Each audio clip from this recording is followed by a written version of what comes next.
அனைவருக்கும் வணக்கம். நானே வேறு உயரமாக இருக்கேன், ஸ்டேஜ் அதோட உயரமாக இருக்கு. உட்காந்தே பேசலாம், சின்ன கூட்டமாக. பொதுவாக மேடையில் 3 விதமாக பேசலாம். உட்காந்துட்டு பேசலாம், நின்றுட்டு பேசலாம். அரசியல்வாதிகள்லாம் நின்றுட்டு பேசுவாங்க, அப்போதான் வீரமாக பேச முடியும். ஆன்மீகவாதிகள் உட்காந்துட்டு பேசுவாங்க. நித்யானந்தா அவங்களாம் பார்த்தீங்கன்னா உட்காந்துட்டு பேசுவாங்க.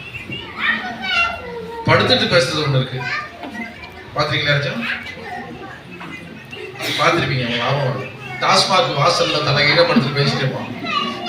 நான் சொன்னா கேட்கணுமா, யார்கிட்ட சொல்றாங்கன்னு தெரியாது. அதுல உட்காந்துட்டு பேசுறது ஆன்மீகவாதி. இந்த குறுகிய காலத்தில் ஏற்பாடு செய்யப்பட்ட இந்த பாவட்டக்குடி மாஸ் வேதா மெட்ரிகுலேஷன் பள்ளி, எனக்கு என்னமோ அப்படிதான் சொல்ல தோணுது. மாஸ் மெட்ரிகுலேஷன் பள்ளிங்கிறது மிக விரைவில் மாஸ் வேதா மெட்ரிகுலேஷன் பள்ளியாக மாறினால் இன்னும் சிறப்பாக இருக்கும். மாசுங்கிறதுக்கு ஒரு பெரிய சிறப்பு உண்டு, அந்த பேர் அப்படியே இருக்கு. நீங்கள் எந்த பேரை சேர்த்தாலும் அந்த மாசு அப்படியே தான் இருக்கணும். மாஸ் வேதா மெட்ரிகுலேஷன் பள்ளியினுடைய தாளாளர் வேதா மகேந்திரன் போன மாதம் வந்து அவங்க நர்சிங் காலேஜ் வச்சுருக்காரு. 10 இடத்துல கல்லூரி நடத்துறாரு. இவர் கட்டுப்பாட்டில் 450 மாணவிகள் இருக்காங்க. பல பேர் வாழ்க்கையிலே ஒளிவுக்கு ஏற்றியவர். அவருடைய கல்லூரியில போர்டு இருக்கு, படிக்கிற மாணவர்கள் தேர்வு பெறவில்லை என்றால் கட்டண ஃபீஸை திருப்பி அளிப்போம் அப்படின்னு எழுதி வச்சிருக்காரு. எப்படி சார் இவ்வளவு பேர் 400 பேர் சேர்த்தீங்க? நான் பணம் இல்லைனாலும் நாங்கள் சேர்த்து போட்டுருவோம். அப்புறம் கூட குருவாரத்து கொடு, சம்பாரத்து கொடு, பணம் வந்தாங்க. அதுவும் முடியலையா? வேலைக்கு போன பிறகு பார்த்தீங்கன்னா நான் பல இடங்கள்ல ஒரு மயிலாடுதுறை நடத்துறார், இதில் கடலூர்ல நடத்துறார், மெட்ராஸில் நடத்துறார். பார்த்தீங்கன்னா 2 நடத்திட்டு இருக்காரு, இந்த நர்சிங் காலேஜும் டியூஷன் சென்டரும். அதை விட சிறந்த கணித பேராசிரியர். உங்களுக்கு பள்ளிக்கூடத்தில் 2 ஆசிரியர் சிறப்பாக இருக்கணும். ஒருத்தவர் கணிதம் இருக்கிறவர் இருக்கணும், இன்னொருத்தர் ஆங்கிலம் இருக்கணும். இது 2 பேரும் சிறப்பாக இருந்தால் அந்த பள்ளிக்கூடம் சிறப்பாக இருக்கும். அதில் கணிதம் இருக்கிற இவரே இருப்பார், புஸ்தகத்தில் கரைச்சி குடித்தவர். ஒரு சரியான ஒரு நிர்வாகத்துக்கு இப்போதான் வந்திருக்கார். அதான் ராஜா கையப்பட்டா நாங்கா போகாது.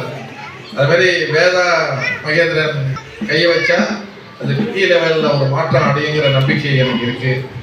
அப்படிப்பட்ட ஒரு தாளாளர் அவர் இந்த பள்ளியினுடைய நிர்வாக பொறுப்பை ஏற்கிறது சொல்றது மிக சிறந்த ஒரு மனதுக்கு மகிழ்ச்சியான ஒரு சந்தர்ப்பம். மிக விரைவிலே நமது இந்த பகுதியில் தமிழ்நாடே தெரியும் காளியாபுடினா. காரில் வந்து நிறுத்திட்டு மயிலாடுதுறையில் காளியாபுடி ஹோட்டல் எங்கே இருக்கு சார் கேட்கலாம். அவனுக்கு காளியாபுடினா என்னன்னே தெரியாது. ஆனால் காளியாபுடி என்ற ஒரு பெயர் 150 வருஷம் நம்ம தமிழகத்திலே ஹோட்டலில் பெயர் பெற்றது. பியும் கேட்குறாங்க, சார் காளியாபுடி ஹோட்டல் இருக்கா சார்? வழி எப்படி சார் போகணும்? அது பக்கத்தில் தான் என்ன இருக்கு, பாவட்டக்குடி. நமது திருவாரூர் மாவட்டத்தில் வெகு விரைவில் பாவட்டக்குடி மாஸ் வேதா மெட்ரிகுலேஷன் பள்ளி மிகப்பெரிய ஒரு இடத்தை பிடிக்கிறது என்பதை இந்த நேரத்தில் நான் அவருடைய அறிவிற்கும் செயல்பாட்டுக்கும் சரியான ஒரு தீர்வு கிடைக்கக்கூடிய இடம் இந்த பள்ளியை நான் நினைக்கிறேன். நிச்சயமாக இதில் மிகப்பெரிய வெற்றியை அவர் அடைவார் அப்படிங்கிற நம்பிக்கை எனக்கு இருக்குது.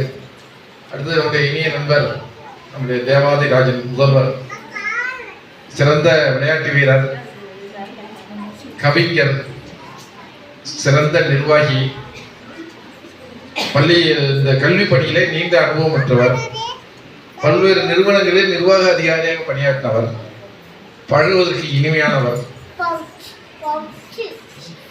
எங்க கூட டெய்லி 10 மணி மட்டும் விளையாடுவார். இப்ப இந்த நிர்வாகம் எடுத்த பிறகு 8 மணிக்கு கிளம்புறார். சார் ஸ்கூல்ல இப்ப அந்த ப்ரோக்ராம் இருக்கு, இந்த ப்ரோக்ராம் இருக்கு, நான் வந்துடுறேன். சதா நேரமும் பள்ளியை பத்தி இப்ப சிந்தனை இருக்கு.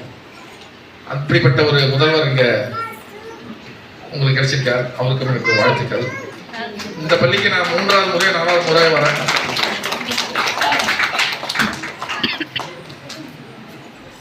சார் அடுத்தது விஜய் மேடம் இருக்காங்களா?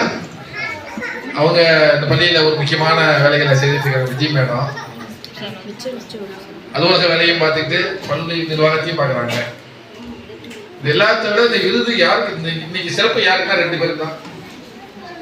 அந்த மாணவர்கள் கிளாஸ் இருக்கிற ஆசிரியர்கள் சரண்யா இருக்காங்களா, ரம்யா,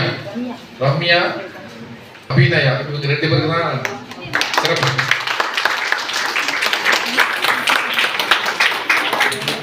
எனக்கு 1ஆம் வகுப்பு எடுத்த ஆசிரியர் பெயர் முகம் மறந்துடுச்சு.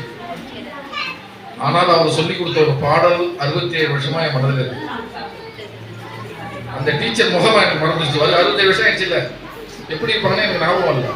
ஆனா அந்த டீச்சர் சொல்லிக் கொடுத்த ஒரு பாடல் என் மனதிலே இன்னும் இருக்கு. என்ன, ஞாயிற்றுக்கிழமை நகையை காணும், திங்கட்கிழமை திருடன் வந்தான், செவ்வாய்க்கிழமை ஜெயிலுக்கு போனான், புதன்கிழமை புத்தி வந்தது, வியாழக்கிழமை விடுதலை ஆனான், வெள்ளிக்கிழமை வீட்டுக்கு வந்தான், சனிக்கிழமை சாப்பிட்டு வந்தான். பாடம் இதுல வாரத்தில் 7 நாட்கள் இருக்கிறது 1ஆம் வகுப்பு படிக்கும்போது தெரியாது.